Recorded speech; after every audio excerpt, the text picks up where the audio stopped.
Les gars, c'est très important de pouvoir noter tous les jours les petites victoires. Alors, les petites victoires, tu peux le définir comme tu le veux. Mais moi, je veux le définir sur le plan spirituel. Les petites victoires, ce sont des petites choses, des petits gestes quotidiens que tu fais, qui te rapprochent de Dieu et de la vie vertueuse. Alors, quelles sont donc les petites victoires? La petite prière au quotidien que tu fais tous les matins. Cela peut sembler banal, une petite prière de 5 minutes, mais cela nourrit ta relation avec Dieu. Les petites victoires peuvent être le fait de développer le pardon. Oui, ne soyons pas aussi des personnes aigries, surtout nous qui sommes en contact quotidien avec la parole de Dieu. Il peut y avoir des trahisons, on peut dire ceci ou cela sur toi, mais essayons aussi de passer un peu à autre chose et de pardonner. Et en troisième lieu, les luttes contre les tentations. Oui, pour une personne qui est à l'écoute de la parole de Dieu, il sait que telle ou telle chose, je ne dois pas le faire parce que cela est contre mes valeurs chrétiennes. Juste par des petits gestes comme ça, tu constitues tes petites victoires et c'est très important de les noter parce que ce sont ces petites choses qui contribueront à éclaircir un peu le panorama de ton avenir et cela joue un rôle très important.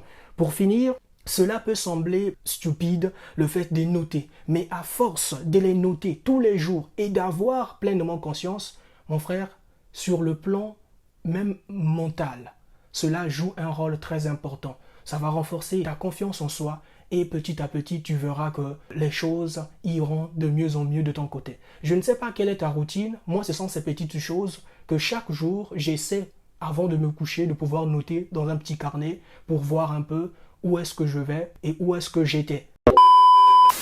Les amis, je vais vous parler du pouvoir de la concentration. Vous savez, il y a une histoire dans la Bible qui me fascine tellement. C'est l'histoire de l'enfant Jésus. Les parents de Jésus avaient pour habitude de monter à Jérusalem pendant les fêtes de Pâques.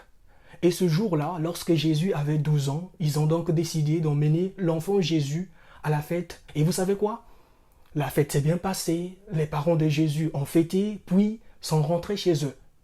3 jours après, en fait, ils se sont rendus compte que le petit Jésus n'était pas avec eux. Alors, ils ont commencé à chercher de gauche à droite, mais en vain. Vous savez quoi? Ils ont pris la décision de retourner à Jérusalem pour trouver le petit Jésus. Alors, ils vinrent donc trouver le petit Jésus, je vais lire, assis, âgé de 12 ans, assis au milieu des docteurs de la loi, écoutant attentivement et les interrogeant. Première chose. La deuxième chose, lorsque ses parents l'approchent, le remarquent qu'il était assis au milieu d'eux, lui pose donc la question, mais qu'est-ce que tu fais ici? Ne sais-tu pas que nous sommes en train de te chercher? Écoutez sa réponse, il dit, je cite, ne saviez-vous pas qu'il faut que je m'occupe des affaires de mon père? Le niveau de concentration de l'enfant de 12 ans. Aujourd'hui, beaucoup d'entre nous, peut-être cette concentration, on l'aura lorsque nous atteindrons 50 ans, 60 ans. Frère, si tu veux t'inspirer dans la vie, nous avons des modèles, des athlètes de sport. Regardons leur façon de faire. Ils entourent leur environnement des choses qu'ils veulent faire. La question que j'aimerais te poser, qu'est-ce qui t'entoure?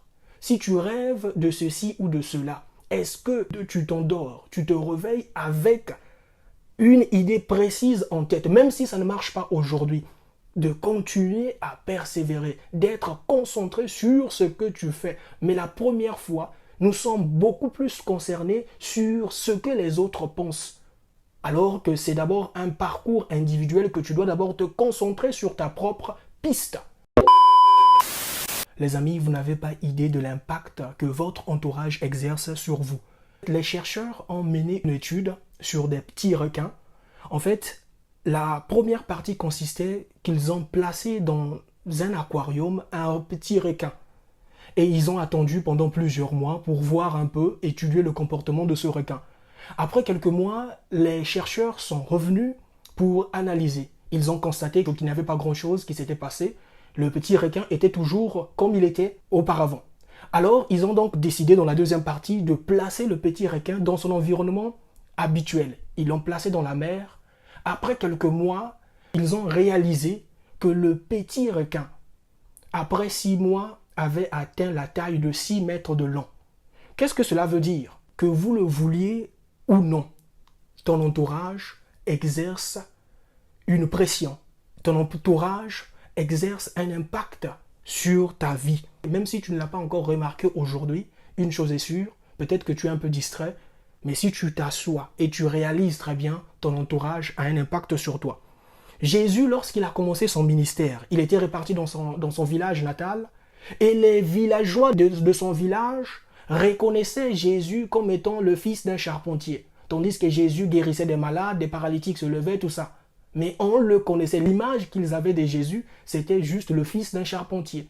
Qu'est-ce que Jésus a fait? Jésus n'a pas fait de miracle dans ce village. Il est parti. Voilà pourquoi il a constitué sa propre équipe, constituée de 12 disciples, de 12 apôtres. Mon frère, peut-être ton problème, c'est les gens qui t'entourent. Tu es peut-être une personne bien, mais revois un peu ceux qui t'entourent.